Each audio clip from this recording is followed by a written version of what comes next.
बिहार शरीफ और सासाराम में स्थिति तेजी से सामान्य हो रही है, लेकिन हिंसा की तस्वीरों के बीच ध्यान खींचने वाली एक तस्वीर आई जिससे निशाने पर आ गए हैं बिहार के सीएम नीतीश कुमार। पटना के फुलवारी शरीफ में कल वो दावते इफ्तार में शरीक हुए और इस पर ओवैसी ने नीतीश कुमार को निशाने पर लिया।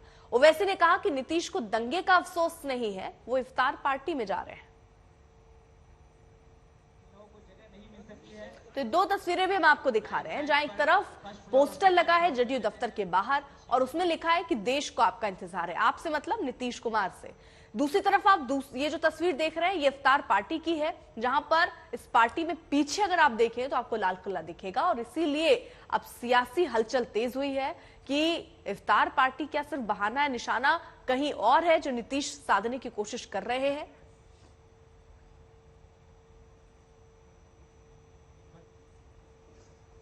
ये बताओ, पोस्टर से प्राइम मिनिस्टर बनता है क्या? पोस्टर जो है वो या पब्लिक बनाती है प्राइम मिनिस्टर? पोस्टर में चिपके रहे वो कोई बात नहीं, किसको किसने मना किया है? उसके लिए तो कोई जो टैक्स वहां वाले नगर लोकल बॉडीज वाले लेते हैं, ले लेंगे टैक्स अगर लेना होगा। लेकिन प्राइम मिनिस्टर या देश की जनता जो है वो जनादेश के आधार पर चुनती है, जुआड़ से नहीं चुना जाता कि पोस्टर के जुआड़ से हम प्राइम मिनिस्टर बन जाएंगे। सपने देखने में किसी को कोई इतराज नहीं, सपना देखें, लेकिन गलतफहमी जो है वो सेहत के लिए हानिकारक होती है। तथ्य क्या है उसमें? अब तथ्य में की जब जानकारी होगी तो आदमी जानबूझ के, कौन लोग हैं ऐसे लोग कि जानबूझ के पर्व का, त्योहार का, फलाने का जो है मतलब धार्मिक उन्माद के नाम पर उसका राजनीतिकरण कर रहे हैं। और नीतीश कुमार आज तो बहुत खराब लग रहे हैं। कल तक जो उनके साथ जो है, अगर आप पुराना टेप चलाइएगा तो फिर उनको जवाब मिल जाएगा। लाल किला क्या है? मोहब्बत की अलामत है, अपने राष्ट्रवाद की अलामत है, देश की ताकत की अलामत है। और नीतीश कुमार जी जहां बैठे, लाल किला के नीचे बैठे, तो ये तो मैसेज साफ साफ देना है समाज के लोगों को कि नीतीश कुमार जी जिस विचारधारा के साथ चल रहे हैं उसी विचारधारा की उपज और पनप लाल किला है। और देश में यही विचारधारा चलेगी, आपसी भाईचारे की, मोहब्बत की और लोगों के मेल जोल की। इसी को दर्शाया गया। जिस तरह रोम जल रहा था और नीरो जो है बांसुरी बजा रहे थे, ये स्थिति पूरी तरह यहाँ चरितार्थ है। अब नीतीश बाबू से कुछ संभल नहीं रहा है और ये लोग जब तुष्टीकरण में आए इसलिए पूरा मामला कोलैप्स किया।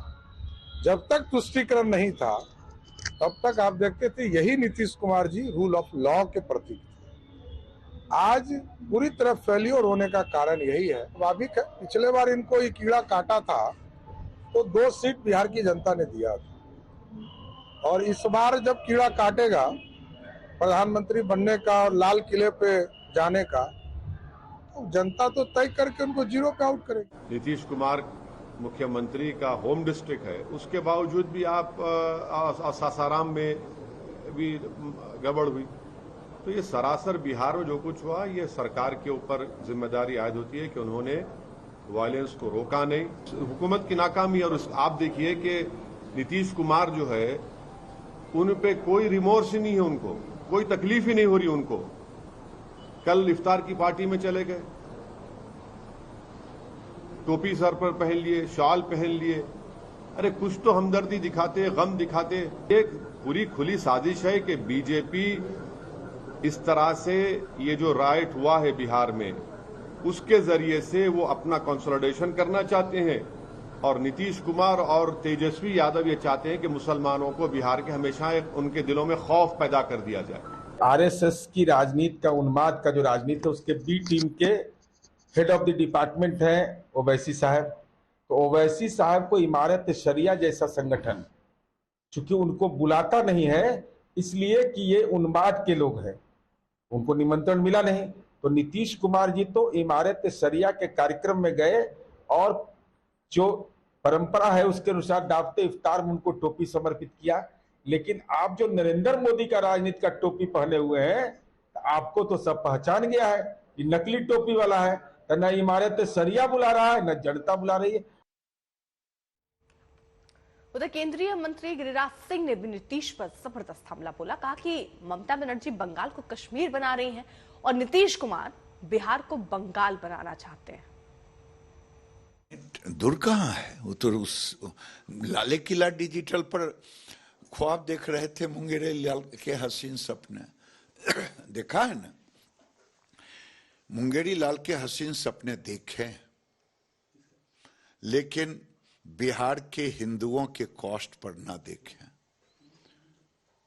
बिहार इनकी स्थिति तो यही हो रही थी। पीएफआई का प्लानिंग चल रहा है पूरे बिहार को 2047 तक इस्लामिक स्टेट बनाने का, इन्हीं के संरक्षण में हो रहा था ना। तो ये ख्वाब अब तो दफ्तर भी मस्जिद में खोल दें तो कौन बड़ी बात होगी।